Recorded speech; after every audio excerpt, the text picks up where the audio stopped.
இன்றைய மன்னா. தேவனை பெறுவதற்கு ஒரு மனித ஆவியை பெற்றிருத்தல். வேத வசனங்கள். ஆதியாகமம் 2:7.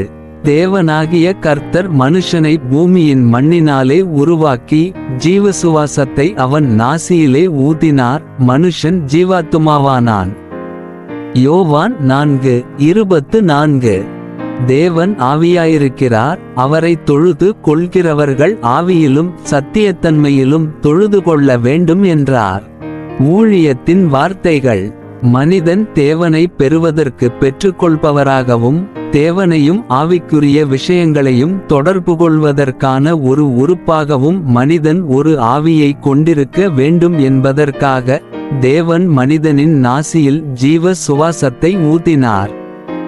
ஒரு டிரான்சிஸ்டர் ரேடியோவில் ஒரு ரிசீவர் உள்ளது. இந்த ரிசீவர் சேதமடைந்தால் ரேடியோ அலைகள் ஊடுருவ முடியாது. அதுபோலவே நம் சரீரம் ஒரு வெளிப்புற கொள்கலனாக இருக்கிறது, மேலும் நமக்குள் பரலோக வானொலி அலைகளாக தேவனை பெறுவதற்கு ஒரு பெறுநராக தேவனால் சிருஷ்டிக்கப்பட்ட ஒரு ஆவி உள்ளது.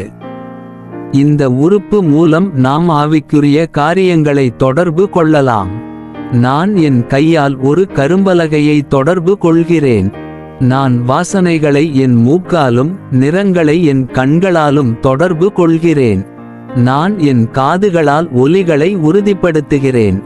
இந்த பௌதீக பொருட்கள் அனைத்தையும் நமது பௌதீக சரீரத்தில் உள்ள புலன்கள் மூலம் உறுதிப்படுத்த முடியும். பிரபஞ்சத்தில் ஆவிக்குரிய காரியங்களும் உள்ளன.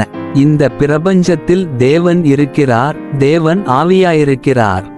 நமது சரீர புலன்கள் மூலம் அவரை உறுதிப்படுத்த முடியாது. தேவனின் இருத்தலை மறுப்பது முட்டாள்தனம், ஏனென்றால் நாம் அவரை பௌதீக ரீதியாக உறுதிப்படுத்த முடியாது. நம்மால் உணர முடியாததால் ஒன்று இல்லை என்று சொல்வது முட்டாள்தனம். வான மண்டலத்தில் பல ரேடியோ அலைகள் இருந்தாலும் ரிசீவர் இல்லாமல் அவற்றை நம்மால் உறுதிப்படுத்த முடியாது. அதுபோலவே நேர்த்தியான பெறுநரான நமது மனித ஆவி இல்லாமல் நாம் தேவனை உறுதிப்படுத்த முடியாது. நம் ஆவி சரியாக செயல்படவில்லை என்றால் நாம் தேவனை உணர முடியாது.